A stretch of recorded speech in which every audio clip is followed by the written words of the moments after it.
Hello, ladies and gentlemen, and welcome to another episode of Drum Roll, Please. Zach and EJ Talk Sports. We have been away for several weeks, but we are back with an all NFL episode today. We're going to be talking about our fantasy seasons. We're going to be talking about our midseason awards. Zach is going to break down who he feels are the top quarterbacks in the game. And we are also going to give you this week's picks. My man, how you doing? I'm doing good. How are you, EJ? Good. For all of you out there who do not know, Zach is a fierce general manager in fantasy football. How many guys right now on your team would you say are starting for you that were drafted? I've never seen somebody make so many trades. You and Howie Roseman are the wheeler and dealers. I'm trying to think. 1, 2... Not including defense and kicker? I don't think I grabbed We all so three. So why don't you give everybody a quick breakdown of your fantasy football team, your the way you started off, and then what your trade and free agency pickup strategy has been and where you are now, because you have absolutely done a complete 180 turnaround with your team and are absolutely, as I've always said, you are poised to make a run. You're poised to make a run right now. You've made some key acquisitions. So why don't you kind of catch everybody up on what you've been doing? All right. So I started this season with Trey Lance as my quarterback. Obviously, week 2 he got injured. He's out for the year. So then I picked up Geno. Geno was my quarterback for a while, except 2 weeks ago, since I am 3-7, and at that point was 2-5 or something like that. I don't know. That was bad math. But I picked up Justin Fields. He is now my starter because he's a beast. Running back wise, I started the season with Najee Harris and Alvin Kamara. I traded Najee Harris for Devonta Smith straight up after like 9 weeks of disappointment. Kamara is still my running back. He doesn't score many touchdowns, but he's a very good player. Running back 2 now is Miles Sanders, who I traded Tony Pollard and Terry McLaurin for, which EJ reminds me often that he thinks it's a overpay. I'm not a huge fan of that trade, but I get it. I'm a big Miles Sanders guy. He's good. And then I acquired Pollard by trading TJ Hawkinson, who I originally had. Now my tight end is George Kittle, and I also have Dalton Schultz. Both waiver wire pickups. Yeah, my receivers are Hopkins and Devonta Smith. Yep, smart sitting on Hopkins in the draft. Yeah, my flex this week is Brian Robinson coming off a big week, but I also got Sutton and now Hollywood Brown, who I just picked up coming back off the bench. Now the best kicker in the game, Nick Folk. Yeah, man, Nick Folk's giving you a couple 20 spot games there. So the thing that's been very fun and interesting about this year's fantasy, barring the injuries, my team has been bit by the injury bug. I had Javonte Williams, who I lost, and then ended up trading Christian Kirk for Breece Hall, who was supposed to fill that void, and he gave me several good weeks, and then he went down with an injury too. But what's been very fascinating about this year are the players that have been coming on that are showing that they have the ability to be league winners, meaning, to turn the tide for certain teams. I'd like your take on a couple of these guys. Obviously, one of them you picked up was Justin Fields. Another guy right now that's come on is Deontay Foreman, who a lot of people are really, really high on and think that he could possibly be a league winner. Christian Watson's strung together a couple good weeks in a row. Personally, I'm not sure I'm sold on him. And then we have some guys in the weeds that I'm banking on because I've been carrying them for a while. Isaiah Pacheco, who looks like he might be taking over that backfield fully. Edwards-Helaire didn't even get any touches last week. Yeah. Rashad White, who looks like he might be taking over the backfield in Tampa, which I like. But again, these guys aren't on the pace right now as, say, for example, like an Olave or what Watson has done or Fields. But who are some guys right now that you see as these off radar, jumping in now, whether it be injury or opportunity, and have the ability to be some league winners? I think a lot of people are, one of them is Hollywood Brown, but a lot of guys who are hurt and will be back for the playoffs. When you look at someone's team, you're not realizing, they got Jamar Chase on the IR. And guys like that, when they come back, as long as you make the playoffs, it's like they missed no time. I think a lot of injured guys, a lot of the running backs you mentioned are a beast. One guy who got drafted pretty late and has been balling, Stevenson for the Patriots. Yeah, he's playing amazing. Took the backfield over from Harris. Yep. And obviously Fields, who had a very subpar first half of the year. And then the last 4 games, he's just been electric. Yeah. Not so much throwing the ball. He's been very good throwing the ball, and he's throwing touchdowns. But he's getting a lot of his production on the ground. Who would you put right now as the biggest, I think I know your answer, but the biggest fantasy disappointment this year in fantasy football? I would have said Jonathan Taylor, except it seems like he's bouncing back after a really good game last week. So I will go who I took with my first-round pick, and in an earlier podcast I said he will be the number 1 overall pick next year. He will not be a top 5 round pick. Najee Harris. He hasn't been the explosive player we saw last year. Last year, yes, the offensive line was still bad. Last year, obviously, they still had a bad quarterback, but last year, while he still wasn't efficient, he had this explosiveness to him. He could break off big runs. He was hurdling people, stiff-arming people into the dirt. And this year, it just seems his already subpar visions just got a lot worse. Yeah. The offensive line can't be any worse. He's just lost that explosiveness, where now it seems like he's just a big guy just rumbling to get tackled for like 2 yards. Yeah, even last year, and we talked about that in an earlier podcast, that his yards per carry were not actually, I mean, at that point, I think, he was like 2 or 3 yards per carry. I debate with Najee, and since you picked Najee, I'll list somebody else. I think I have to go Kyle Pitts. When I think about where everybody was reaching, and that's the issue a lot of times, is, biggest disappointment was he seemed to be a very high ceiling, and high floor guy, and has just, actually, let me rephrase. I'm going to say the biggest disappointment this year in fantasy football has been the tight end class. Yeah, that's fair. Outside of Travis Kelce, what are we getting? Andrews has been hurt a lot. And then after that, Dalton Schultz looks like he might be getting back to Dalton Schultz form, but he was non-existent. Pitts, Waller. Kittle. Kittle. These were some reaches, because everybody felt like if you're not going to grab a, we talked about it on our other podcast, if you're not going to grab a top 3 or 3 or 4 tight end, you can get some guys later on. And in a lot of drafts, these 5 or 6 big names went quick. And there is just no separation between them and your common folk tight end that's out there right now, getting you points. So I feel a lot of us have been burned in the draft by tight ends. I think Najee's burned a lot of people. Christian McCaffrey as well. He's given you a couple games, but here's, a guy that is the number 2 or possibly for some people number 1 pick in the draft, who's in a full-on running back committee in, out there in San Francisco. But with that, does anybody jump to mind this year as a value pick? One guy who I've watched a lot because I had Geno as my quarterback. I'm just like, how did this guy fall? I've said this guy's watched, I don't know, on the podcast. I didn't even consider drafting him at all. Tyler Lockett. He's a guy who, it's very funny, he takes no hits. He catches the ball and just intentionally dives forward onto the ground. So because he's kind of small, but he's a great route runner. He's an amazing deep threat for Geno. Yeah. He gets more targets than DK, I feel like, in that game. He's really the safety blanket for Geno. He gets the ball a ton, and when he does, it's always a big play. Yeah. I feel like he was going like the 8th, 9th round. I'm with you on that. And since you picked them, I will pick the other team that I felt got a lot of fade going into the draft. And 2 players on that team, and I'll start with the top one, Nick Chubb. I think a lot of people going into these fantasy drafts started fading the Seahawks and fading the Browns. We're just staying away from, like you mentioned, Metcalf, Lockett. Rashad Penny got a lot of play. I wasn't a Rashad Penny guy. I liked Kenneth Walker going in, and I'm going to pat myself on the back, drafted Kenneth Walker, and was hoping that he would, win the job.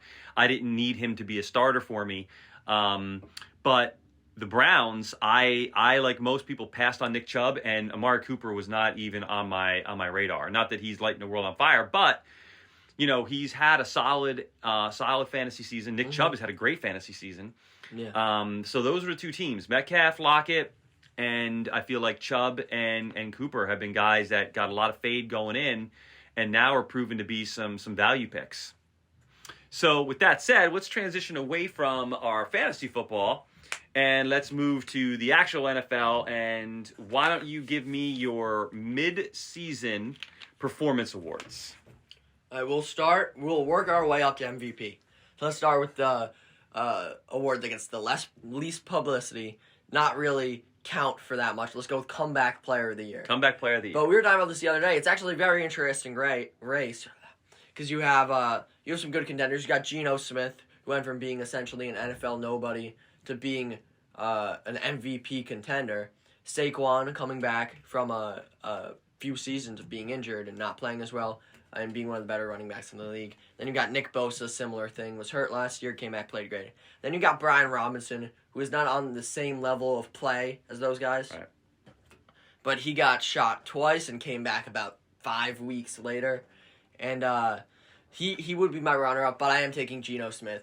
Just because going into this year, very few people know who Geno Smith was, and that's just because of the 2 games he played for Russ last year. Everyone wrote him off. Everyone said he didn't write back. Yeah, everyone said that Locke should have been the starter, and nothing against Drew Lock, but Drew Lock would not be doing this. He has them winning what many people said was the hardest division in football. Yeah. Clearly, it isn't anymore.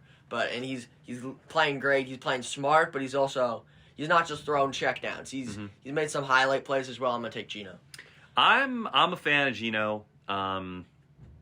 We talked early on our last podcast, which was week 1 or week 2, that there was something very dangerous about a guy like that now has something to play for and had first round ability and might have been humbled a little bit, and the situation changed and helped refocus. But this is one of those times when it's you just have to take the money line, and I can't walk away from, if Saquon's on the list, I got to go Saquon. I mean, he's just looked so dominant and is essentially the Giants' offense. Yeah. So the fact that we knew what he could get, I mean, I think Geno's the more compelling story because Saquon had a little bit of a body of work and had that whole potential of if he's healthy, what he can do, but he couldn't stay healthy. Where Geno, I don't think anybody really at any point thought, this guy can be, a top 5 QB in the league outside of maybe when he was first drafted and just projecting that, but not based off any sort of performance. So I like it. I like the Geno pick. I wouldn't be disappointed if Geno got it, but I'm going to go with Saquon. Next up, we have the Defensive Rookie of the Year. It was a very good defensive rookie class. The first 4 picks were all defensive players. Hutchinson and Trayvon Walker have shown good flashes. Obviously, Trayvon came in knowing he's going to be a project. He's not going to be a force off day one. Hutchinson has had a few good games, and he's building up, but they're not in this contention. It's really a 2-man race between 2 corners, but Derek Stingley's not one of them. It's Sauce Gardner and Tariq Woolen. And I'm going to lean towards Sauce because I have some statistics here. Sauce has been targeted 46 times and gave up 20 catches. Woolen's been targeted 45 times and gave up 26 catches. He also has 5 picks, which is worth something. But then also the passer rating allowed when they're the closest defender. Sauce's is 71.7 and Woolen's is 97.2. That was a shocking stat for me. I think Woolen's a beast, but I'm going to lean towards Sauce, the guy who's already putting himself in the top 5 cornerback conversation just 10 weeks into his rookie year. No argument for me. Sauce Gardner, he's got everything that you'd want from a corner. He's got the swag. He's doing it in a tough market in New York and playing on the Jets. And he's gone up against some quality receiving cores and has shown up. So I'm with you. No argument. Sauce Gardner. Next, we have the Offensive Rookie of the Year, which looked like it was going to be a landslide for Breece Hall, who was essentially the entire Jets offense, and they were a good offense. Yep. He got hurt, so obviously he won't win it. And it makes the race much less interesting. We have Chris Olave, who comes in third for me. His production hasn't been as good, but his talent on the field has been amazing. He's going to be a force for years to come. Then in second, I have Kenneth Walker. I think he might be the best rookie running back besides Breece Hall, but I'm going to give the award to Dameon Pierce just because he's produced a bit more. He has, I'm trying to do this math, I'll just say the numbers. He has 772 rushing yards, which is top 5 in the league, Kenneth Walker has just under 600. And obviously, Kenneth Walker's offense passes a lot more, but they're also on the field a lot more. Yeah. Pierce's offense is just kind of terrible without him, and he's a wrecking ball. Yep. He breaks tackles like crazy. I'm going with Pierce. Yeah, Lavi doesn't have a quarterback. So that's hurting him. I mean, but when he gets the opportunity, he is an electrifying player. And I do like Kenneth Walker. I think he has an absolute ton of ability. This is turning out to be looking like a great running back class. Breece Hall, obviously, as well, who had a slow start to the year. Kenneth Walker wasn't started the year with having to have a hernia surgery. But when he worked his way in, he got the most of the opportunities. But the guy that's been doing it from day one as rookie has been Dameon Pierce. And he is a monster. I mean, he was trucking people in that Eagles game. He is running, he is a major component of that offense regardless of the score. And that tells you the faith that the team has in the player. So, yeah, I'm with you, Pierce. Next up, we get into the more interesting awards. We have 3 left. I'll do Offensive Player of the Year before we go to DPOY. I have Tyreek Hill. Jefferson really makes a good case after his last game, including probably the best catch of all time. That was insane. But Tyreek's on pace for over 2,000 yards, I believe. He has the most receptions in the league. He has the most yards in the league. And while he's a very good quarterback, Tua is not the most accurate deep ball thrower. Tyreek's still getting it done. Yeah. He doesn't have that many touchdowns, but overall, he's just been the best receiver in the league. He's almost got better going from Patrick Mahomes to another quarterback. Yeah, I mean, Tyreek could have made an appearance in our best fantasy values, because I think he caught a fade, as well with that. And Tyreek is a weapon. I mean, he is just a weapon, an offensive weapon. He came over to Miami. He is, integrated into every aspect of that offense. He is just a matchup nightmare.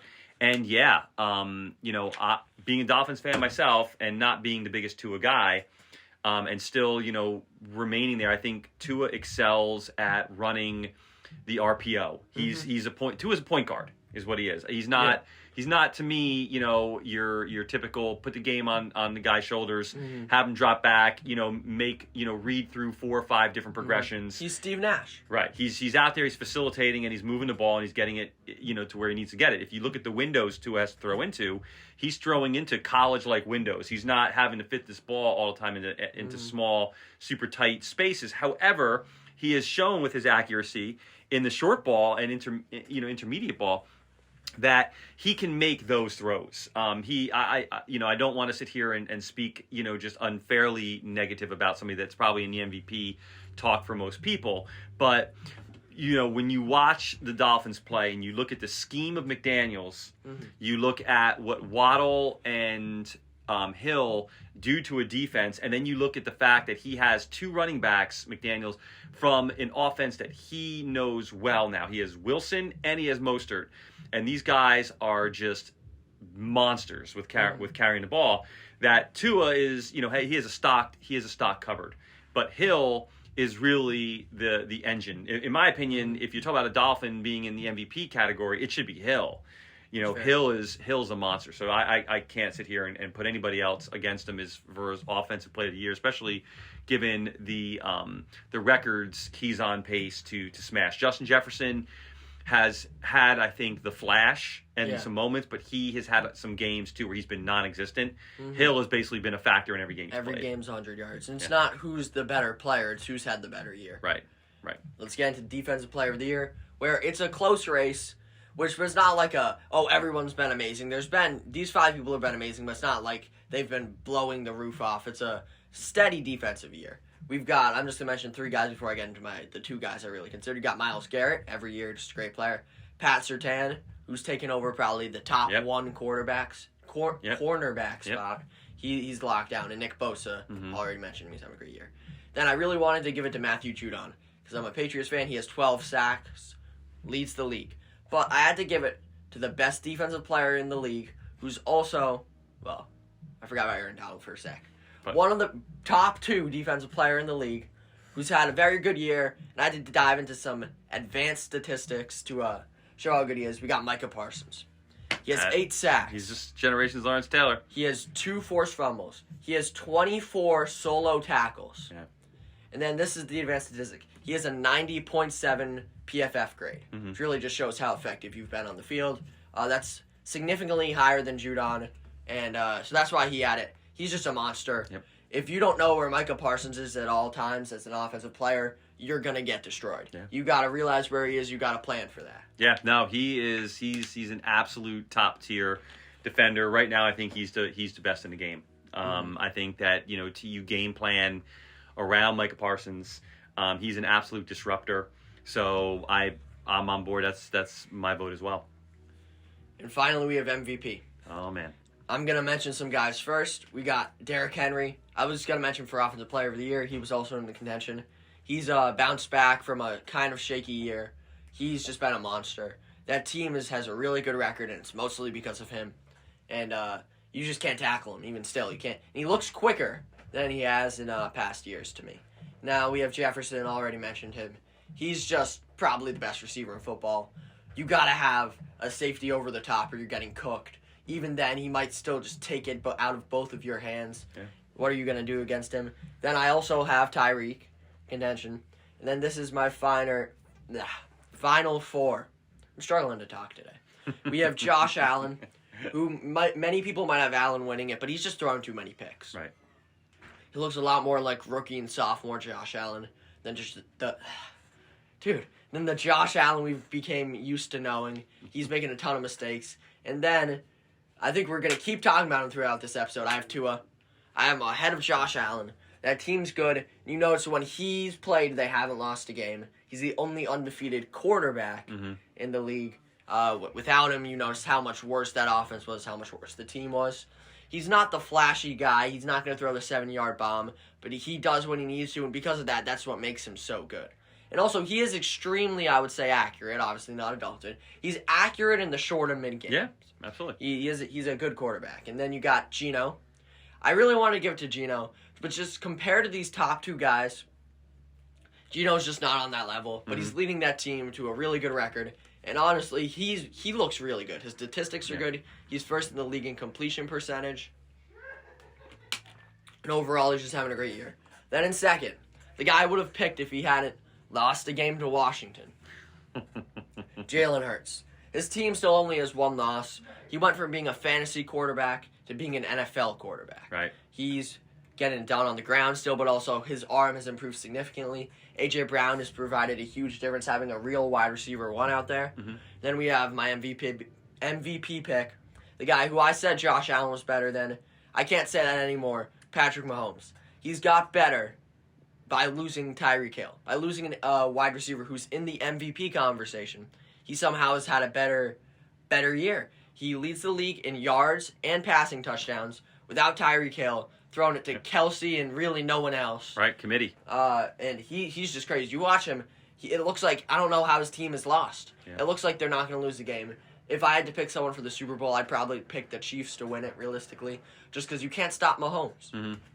I agree. I think that right now you're seeing, we're witnessing Pat Mahomes in his prime. Like this is the pinnacle of quarterback play and his best work, and he's truly showing his command over that offense, that he is that offense. And now you're watching the Chiefs build and bring in pieces to work around him. Yeah. As opposed to prior to this, we always heard, Andy Reid's offense, like you mentioned, you had weapons like, Tyreek Hill that were there. Variety of running backs who, now like guys like Edwards-Helaire who aren't even really touching the ball, who are, have been, in years past, more integral parts of the offense. They brought in guys like Lev Bell and, they've always had McKinnon and, here we have, Pat Mahomes, losing weapons, bringing in new guys, and still, like you said, winning. And it looks like, the AFC Championship is once again going to have to go through Kansas City. So there's been a lot of guys that we know have the talent and could have, challenged for that spot. I don't necessarily penalize Hurts too much for the loss to Washington. To me, it's just more that Mahomes right now is playing on a level that I don't really see anybody else consistently performing at. Yeah. So Mahomes is definitely, in my opinion, the most valuable player in the league right now. All right. So with that said, why don't we move on to continue our quarterback conversation, and we are going to talk about your top 10 NFL quarterbacks from the perspective of draft position for the next 5 years. Are there any other stipulations that are inside this? Are we building? Is this a rebuild? Is this a This is just for the next 5 years, who I think I'd rather have the 10 best quarterbacks I'd want to have. Okay, 10 best quarterbacks. All right. We starting from 10 and working our way up? All right, sure. How about you try to guess them? Who do you think I have at number 10? At 10, I am going to say we are in... Man, it's tough. It's tough to go with... Well, I'm putting Wilson outside the top 10 right now. Not even close. Yeah. I don't know if he's top 20 right now. We could be... If we are a Cousins fan, we could have Cousins lurking in that area. That's probably prime area for people that are big Geno Smith advocates. I'm going to say, knowing you and your level of excitement this year, I'm going to say that we're probably in Geno Smith territory. You are 100% correct. I have Geno Smith. He is still, I actually don't know how old he is, but I know he's not that old. I believe he's under 30, and he's just playing great football. I think he can, I thought he was a fluke, but he's done it for 10 weeks. I think he can continue to produce. Okay. And we got 9. Let's see. I'm going to take a shot and say that you are going to put... You're going to put Justin Fields up in that area. No, it's not Justin Fields. Okay, who do we have? We have Kyler Murray. Neither of us are... I used to be a huge Kyler Murray guy. Neither of us are that huge anymore. No. But we still got to believe in the number 1 overall pick.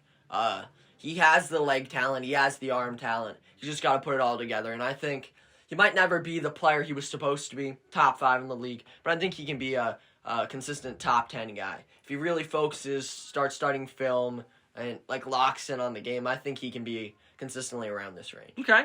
And then we got number 8.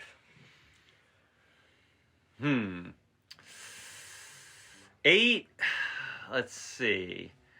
I'm going to say, I'm assuming you're going to have guys like Brady and Rodgers outside the top 10, given their age. Let's say here you're going with Dak. Dak is not on my list. I went with Tua here at number 8. I can live with Tua at 8, although I don't know if I can put Tua. If you had Tua inside the top 5, I was probably gonna lose my mind. Yeah. Tua, break Tua down for me here. All right. So Tua, as Tyreek Hill said, he went from Mahomes to Tua and said, "I now play with the most accurate quarterback in the league." And while I don't agree with him on that sense, I'll still take Mahomes in that category. Tua's extremely accurate in the short and medium game. He's very good at getting, also credit the coach, at getting his guys involved. He always seems to be in control when he's under quarterback, as opposed to past years. He doesn't seem frantic when the pressure's coming. Obviously, he got hurt because he took that one huge hit, but he seems to be comfortable with the pressure. Obviously, he would be even higher, except he still struggles to really place the deep ball.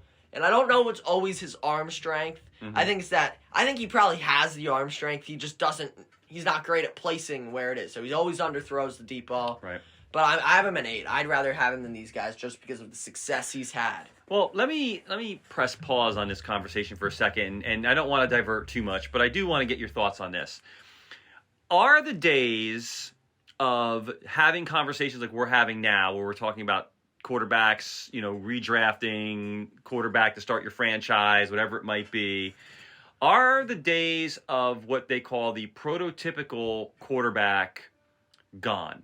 Meaning, is it even fair for us to be doing these type of evaluations right now, given the fact that quarterback and the quarterback play is largely becoming systematized, meaning it's a guy that fits a system? Very few, is there an NFL offense that Mahomes couldn't run? Probably not. Could Herbert thrive in an RPO offense? I don't know. So when we're talking about these quarterbacks, like a guy like Tua, do we praise or penalize Tua where we say, here he was in a completely different system, where he was asked to be your NFL drop-back quarterback last year, and he failed miserably. This year, they bring in a coach who says, I'm going to unlock this guy's talents. Mm-hmm. I'm going to build an offense around him. We're going to give him a plethora of weapons, and we're going to have him run the RPO game. Mm-hmm. Does that make Tua an elite quarterback, or does that make him a great RPO quarterback for a system? So meaning right now, if you were a Miami Dolphin fan, or if you were, an NFL GM, and you had a pick right now and you were in charge of the Dolphins and you said, I'm going to take Tua, keep Tua as my quarterback with a new coach and a new system, or I'm going to keep McDaniels, his system, mm-hmm. but we're going to put a new quarterback in that system. Which one do you trust more right now? Well, I'm going to think about that while I go further on that point. I think you can't penalize Tua for being in a good system. That's like saying, right with your left hand, now I'm going to let you write with with your right hand. If you're a righty, you're going to be better at writing. So you can't penalize someone for unlocking what they really can do. Right. Agreed. With that being said, I think I'd rather have McDaniels with the weapons they have with a new quarterback, but Tua definitely makes it a consideration. He's a very good quarterback, but I think if you threw him in say Chicago or somewhere like that, I don't think he'd be thriving as much. Well, that's, I guess, my point, is when we look at, right now, a lot of people, it's hot to say that Tua and Mahomes are the two MVP, front runners based off the stats we're putting up about Tua. But my question is Tua's play being elevated by the playmakers that he has around him, and is Mahomes elevating the play of the people around him? And that, to me, is the thing that, is the question that I ask. You put Mahomes in an offense where you take away his weapons, and he's, God, boo-hoo-hoo, he still has Travis Kelce. Mm-hmm. But still, you take away a guy like Tyreek Hill, and you bring in some other guys, and he's trying to figure that system out, and they don't have a solid running game, and he's still winning and doing things and making the plays and elevating his team. A guy like Aaron Rodgers, who, is give him new wide receivers each year, and, he's out there and he's still producing a consistent level of play. Not this year. Right. And then you get a guy like Tua, where, it becomes murky as where is his ability and ability to elevate, and where is he being elevated based off his playmakers. But I think the most valid point you make, and the point I agree with, is you can't penalize somebody for being in a system where they're not being allowed to do what they do well. Mm-hmm. And, with that, I agree. I just don't know that if I was starting, a franchise from scratch and had the first pick in a draft, that Tua is my guy if my coach isn't running an RPO mm-hmm. offense. Or if I'm not prepared to adjust the whole scheme to fit what Tua mm-hmm. does. Tua's not a plug-and-play quarterback. That's fair. But if I said, this is obviously not plug-and-play, but if you had Mahomes, right, and you said, we're going to run an offense, Mahomes, where you only stay in the pocket. You don't escape the pocket. Mahomes isn't going to be on the same level he is when you're like, Mahomes, you can do whatever you want. Get out of the pocket, escape the defense, throw it off one foot. Agreed. Yeah. All right, we're on to number 6. That's not 6. 7, right? 7. You're correct. 7. Who do you think's at 7? Herbert. No, I have Justin Fields at 7.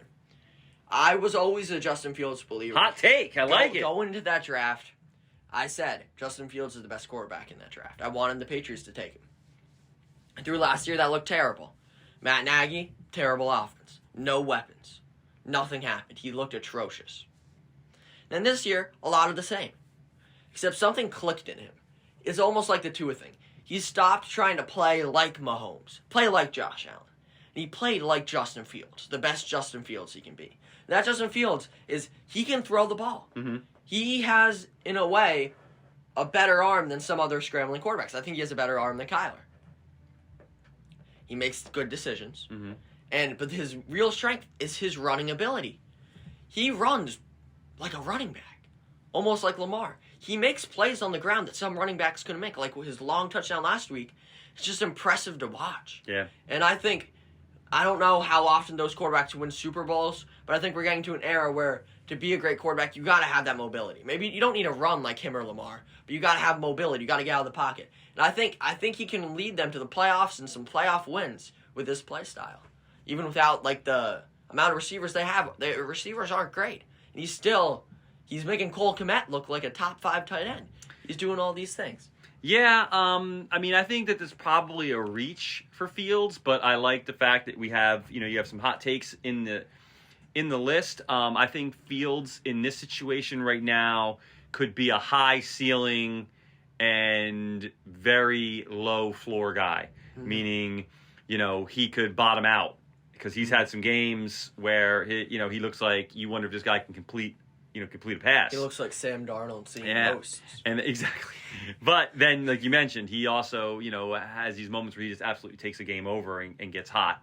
So he seems to be very streaky. He reminds me a lot of Cam Newton in a lot of ways, where when he has a hot hand and he's dealing, he looks untouchable. And then other games, he looks like, he like I said, he couldn't complete a basic NFL pass. All right, so that brings us to 6. Mm-hmm. We're at 6 now. It has to be. We got to be in Herbert range. We are not in Herbert range. All right. Well, that's going to... We are in Joe Burrow range. I am a Joe Burrow guy. guy. All right. Another hot take. One thing about Joe Burrow that some of these quarterbacks have that he doesn't is he's not the most mobile quarterback. Mm-hmm. He's not going to really get out of the pocket that much. With that being said, he has a rocket for an arm. I'm not going to say anything bad about Joe Burrow. He's really, really good. I just think the 5 guys I have ahead of him are just more electric. Okay. I understand that Burrow has a lot more weapons than the rest of these guys. Like if you gave these 5 guys, Joe Mixon, Jamar Chase, T. Higgins, and Tyler Boyd, especially the guy I have at number 3, I think they would be amazing. And that's why I have them ahead of Burrow. I have Burrow. To me, has that Peyton Manning effect. Like when Manning got drafted and went to the Colts, he had that first year where he was starting to just kind of figure things out, and his 1 in whatever year. But after that, like he just instantly changed that franchise and created a winning culture. And Burrow is that kind of player to me. I think his confidence, his leadership, and his talent, to me are top 3 in the league. So I'd have him in the top 4. Top 4. But wow. Yeah, so we'll see who you got in there, and I'll tell you who I would bump for Burrow. But Burrow to me is a top 4. So with that brings us inside our top 5 now. Yes. Who do we have at 5? You want me to tell you? I got it. At this point, I know the 5 that we got, so it's going to be the order you have them in. I have Jalen Hurts at 5. This might be a reach. Going into this year, Jalen Hurts wouldn't have been top 10. Maybe not top 15. But he's stepped up so much just throwing the ball, leading the offense, leading them to more wins. He looks like an NFL quarterback. He goes out there, and I don't think there's, over the next 5 years, there's not 5 guys I'd rather have than him to lead my franchise. And especially you add in the fact that he can run the ball like crazy. He's amazing running the ball. I have him at number 5. I think he even has room to go up on this list. I'm taking Burrow ahead of him. Give Jalen Hurts, T. Higgins, Jamar Chase, Joe Mixon, and Tyler Boyd. That's scary. You can give Joe Burrow, A.J. Brown, Devontae Smith, Miles Sanders. I think he'd do a great job. Yeah, but Burrow has better weapons still. Yeah, I mean, true, but yet I think that he didn't have all those guys. He didn't have Chase his first year, and he still, made them a very, competitive team. I like Burrow. I like his play. I also think that he's been the more consistent of the two in the passing game. Not that Hurts can't continue to develop, which he might, but I think again with going off what we know right now, me personally, I would take Burrow ahead of Hurts. It's close. And I wouldn't be, too upset if I, landed with Hurts, but I'm taking Burrow. So now we're into 4. All right. This has got to be Herbert. It is not Justin Herbert. So it's pretty obvious. I have Lamar at 3 and Lamar at 4, Herbert at 3. All right. I'll explain both at once. I think Lamar is amazing. And honestly, out of all the quarterbacks on this list, he might have the least weapons. Mm-hmm. He has Mark Andrews, obviously, but he misses time, and he hasn't had a good wide receiver since he's been in the league almost. Okay. I like Rashad Bateman, but there's no way Rashad Bateman's your wide receiver one. Right. It's absurd, and he still leads them to wins. They're consistently a good team. You watch him scrambling, running, throwing. No one can do the things he does. He's going to get paid, whether it's by Baltimore or somewhere else. I think wherever he goes, he's going to succeed because he's one of those plug-and-play guys where, it's not like the weapons are going to get worse. Right. It's not like the system's that hard to replicate. It's not like his running backs are even great. There's no one on that team besides Lamar Jackson, and he wills them to wins and competing in games. And then Herbert at 3. Herbert's a guy who, talking about that Tua thing, I was thinking of him. We can't penalize him because I don't think the system's great for Herbert. Mm-hmm. And his wide receivers are always missing time. And his defense is terrible. Yeah. And really, it's just a lot of Herbert. Obviously, he's not his best year this year. Before, I might have Herbert at number 1. Yeah. Honestly, I love Herbert. I think his arm, he has the best arm in the league, I would say. Mm-hmm. He's super accurate on the deep ball. He does not have the mobility of some of these other guys as well. But I just like Herbert better than Lamar slightly just because of how talented he is. Talented he is throwing the ball. And also, I don't subtract just because he has no weapons and the system's not great. He had weapons, and that's when he was great, and then those weapons missed every game this year. Yeah, the Chargers are a mess injury-wise right now, but I can't argue with that. I would definitely I think it's safe to say that, to me, I would have had Burrow leapfrog Hurts, and then after that, these 4 guys are all pretty entrenched. They're all 1As when you're talking about. Weren't you putting Herbert at 8? Well, I was kind of guessed where you were going to have him because I figured you were going to have some hot takes. For me, Herbert's top 5 quarterback. Yeah. And then obviously now the question becomes Josh Allen and Mahomes. I'm going to say you have Mahomes 1, Allen 2. That is correct because coming into the year, I would have had it the other way around. Right. But Josh Allen, while still being the best player overall in fantasy football, in real football, has not impressed me that much. He's been very sloppy with the ball. He's been running the ball still extremely effectively, except he's been fumbling a decent amount this year as well. He's just not been the same player. And for that reason, Buffalo, I don't even think they're winning the AFC East. I think Miami has a better record than them. Miami's beat them. The Jets have beat them. Yeah. When was the last time that happened in the season? And I put a lot of that blame, obviously, you can't put all the blame for losses on one player. I put a lot of that blame on Josh Allen. Just because he's been sloppy with the football, and he hasn't been the same guy who he was where he was going toe-to-toe with, at his best, Patrick Mahomes. Yeah. Then we talked about Mahomes enough. He's just crazy. He's a cheat code. There's nothing you can do to stop him. Yeah, agreed. Point simple. I think the Bills play tight when they're the favorites, it seems to me. And I think that Allen probably came into the year, after that game that they had, with the disappointing loss last year to Kansas City, and everyone came in and said, expect big things from the Bills. Mm-hmm. And we're still going to see big things from the Bills. I mean, the Bills are going to be there in the end. They're just, having a minute right now where they're just trying to get things right. But, with that said, you could tell they're playing tight. Mm-hmm. They definitely played tight against Miami. Mm-hmm. They haven't looked their best. They let that big lead go against the Vikings, mm-hmm. and then, played tight in overtime, and Allen throws a big interception. Mm-hmm. You're right. Allen's not playing his best football. It looks like, a very talented player that right now is trying to force things. Mm-hmm. He's making Patrick Peterson look like prime Patrick Peterson when really he's 35 years old. And then Mahomes is, he's that guy right now where, until you see a significant decline in his play, whether statistically or, in the wins and loss column, he is the number 1 quarterback in the league right now. Mm-hmm. I mean, every year the AFC Championship goes through Kansas City. Mm-hmm.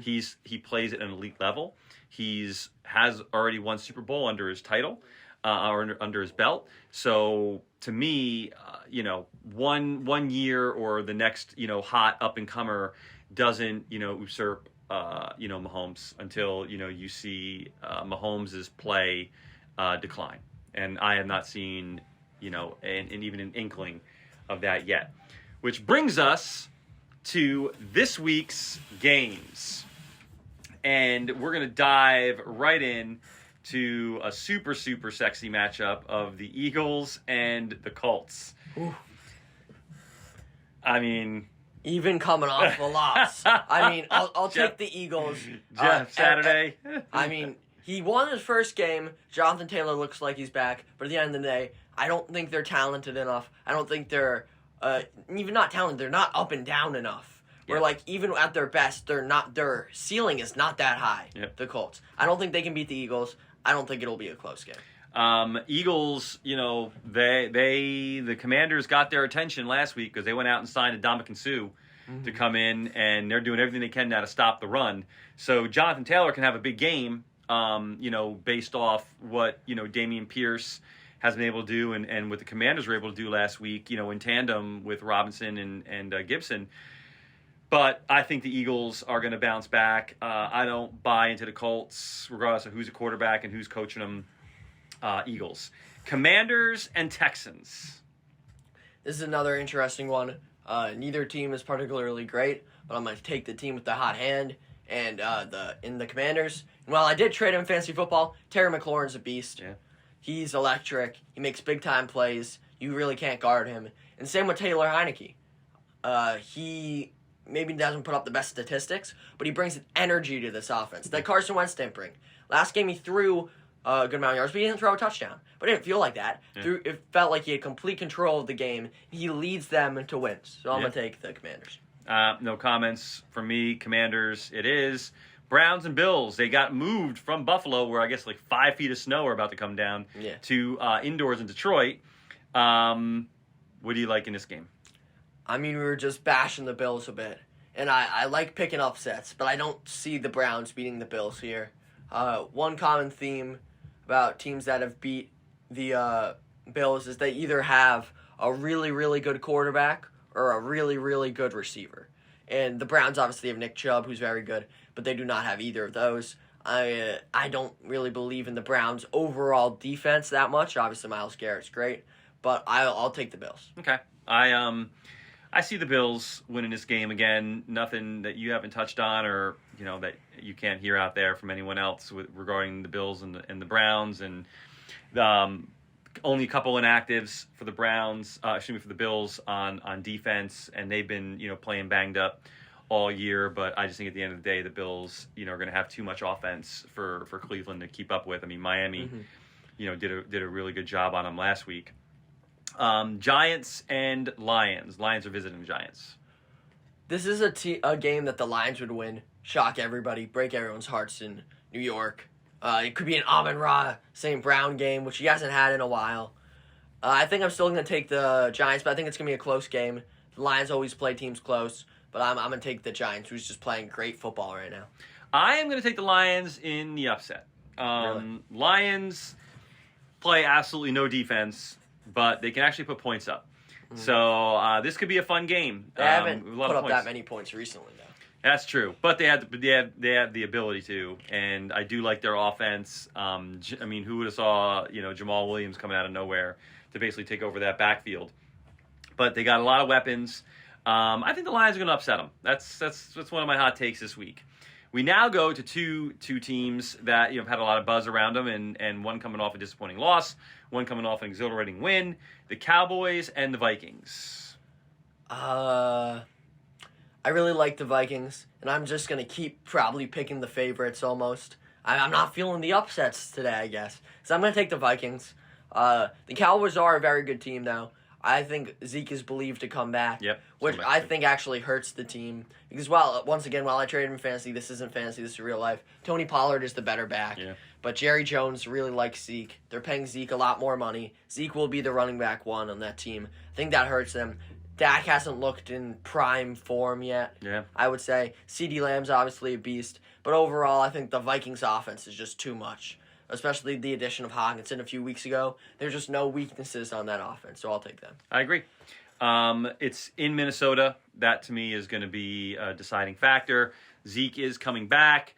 Dallas does, need this game, but right now the Vikings, I think, they're just playing really hot, and they're going to be, too much for the Cowboys. I think that they're going to be able to run. Cook's going to be able to run on them, and they're going to get out of there with a win. The Chiefs are visiting the Chargers. Who do you like in that one? We've been praising the Chiefs for this whole episode, but I'm going to pick the upset. I'm going to take the Chargers. I think this is one might say a Justin Herbert legacy game. I think they're due one. Even if their weapons don't come back.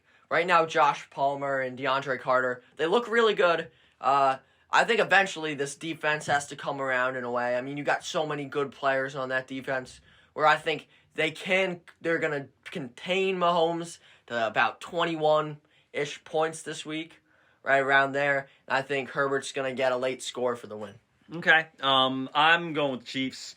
I haven't seen anything from the Chargers that makes me think that they're going to be any different from the Raiders or the Broncos right now with that division and how downhill it's went. I think the Chargers are getting Keenan Allen back this week, but that might just be for a quarter. Who knows how, with his injuries. But it'd be nice if they were able to start getting their weapons back and clicking. But I just think that right now the Chiefs are playing very well. They probably won't have any Juju Smith for this game, but I think this is a game the Chiefs win. Bears visiting the Falcons. Justin Fields is on the hot streak, and Marcus Mariota is on the hot seat. He just looks bad. While he's still, once again, a very good or solid fantasy quarterback. There was a play last week where he literally rolled on the ground, got up, and he threw it while rolling on the ground right to a defender. And the fans were chanting, "We want Desmond Ritter or Ryder." I don't remember how to say it. I think Mariota stays in, and I think the Bears win this. I don't think the Falcons have any defense to stop Justin Fields. I think he keeps rolling. Okay. I'm going with the Falcons. Falcons are a scrappy team, and I think they're due for another win. It'll be a close one. Falcons have like 15 running backs that they rotate in. Yeah. So, they'll definitely have a lot of fresh legs. Mariota, I think, does enough, and I like the way that team plays. They're not the funnest offense to watch in terms of throwing the ball around the field, but they're a scrappy team and they play hard. So I'm gonna go with the Falcons on that one. We have another great game here. That we have the Jets visiting the Patriots. I'm a Patriots fan, and this is not biased. We have their number. They can't beat us. Give me the Patriots. Zach Wilson looks like Sam Darnold seeing ghosts once again when he plays the Patriots. Bill Belichick he can't move the ball on Belichick. The over-under is like 3.5 picks probably. I'll probably take the over. I think we absolutely lock down the Jets. Our offense gets the job done. Probably like 8 more field goals from Nick Folk, and I think we win. I agree with everything you said, but I'm actually picking the Jets. I think that they will win in spite of Zach Wilson. I think it'll be an ugly game, but I think the Jets are due for a victory up in New England against Belichick. And I think that the Patriots, they don't really have their offensive situation resolved yet. And I could definitely see this just being a very, gritty, low-scoring, ugly game. Not a fun one to watch, but one that the Jets have, the potential to sneak out with a win and actually would put them in first place in the AFC East. Who could imagine? We have the Rams visiting the Saints, and who would have thought that this game would be pretty much an off everybody's radar kind of game with two teams that have been fading big time. The Rams, especially without Cooper Kupp, essentially have no offense. Matt Stafford does not look like the guy who led a team to the Super Bowl. He looks like a worse version of Jared Goff right now. So they're overall without Kupp, their offense just isn't that strong. Maybe Allen Robinson starts playing well with Kupp out, and their defense hasn't been the defense I expected. So I'm going to take the Saints. I think if the Saints get the ball to Kamara and Olave and their other playmakers, I think they can get big yards after the catch, especially Kamara. I think they really got to use him. And I think it might not be a high-scoring affair, but I think the Saints pull it out. Okay. I agree. I'm not even sure if Stafford has been cleared to play or if it's going to be, Wolford? Yeah. Again, and he was terrible. He's not an NFL quarterback. The Saints are bad, but the Saints are bad with, consistent players in the position. So unless the Saints are going to make the move away from Dalton back to Winston, they'll be rolling out at least a consistent offensive unit, where the Rams, as you mentioned, are kind of in disarray and are figuring things out. The game is in New Orleans. I think the Saints win it. And it's shocking to think how far the Rams have fallen since, their Super Bowl last season.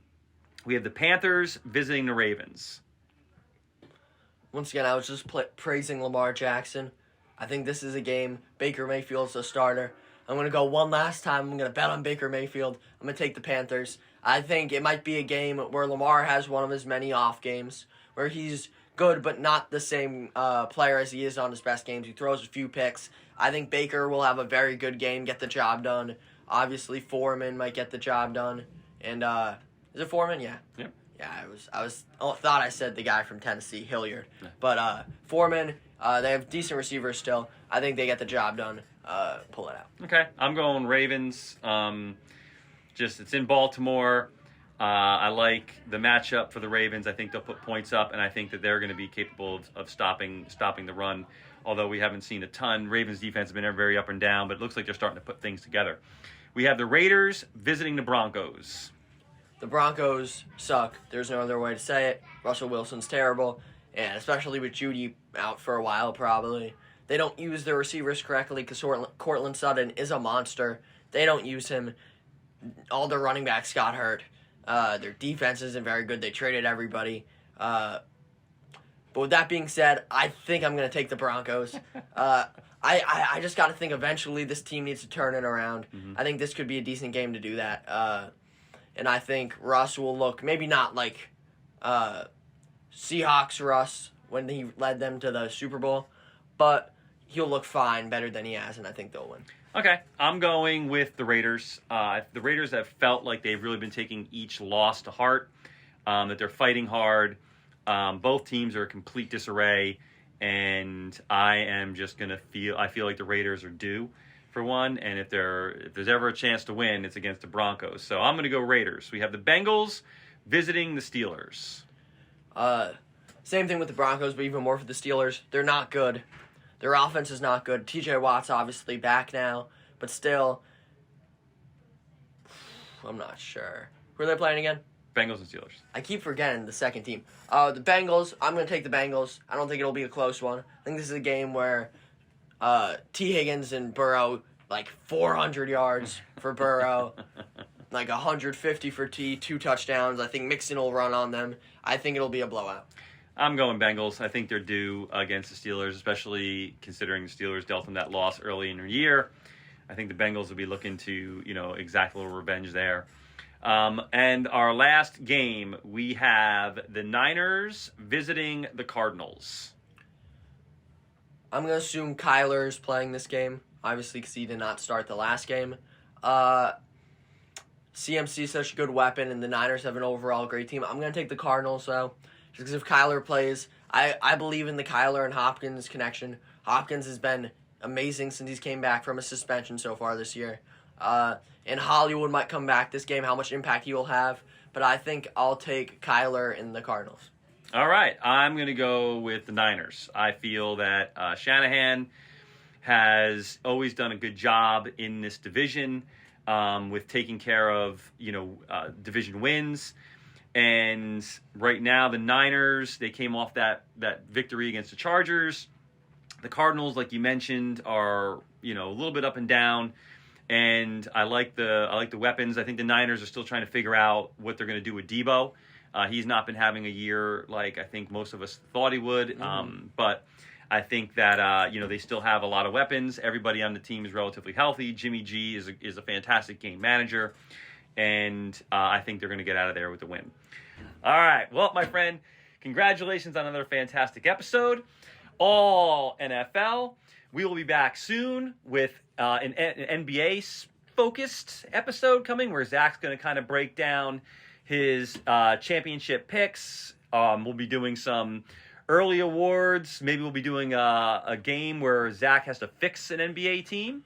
And we'll be getting into a little Major League Baseball as hopefully the hot stove will be heating up, the winter meetings, and we'll be pushing into spring training along with NFL football, playoff football probably at that point in time. Yeah. So thank you guys so much for watching. Leave some comments in the description below. And until then, we will see you guys next time. Take care.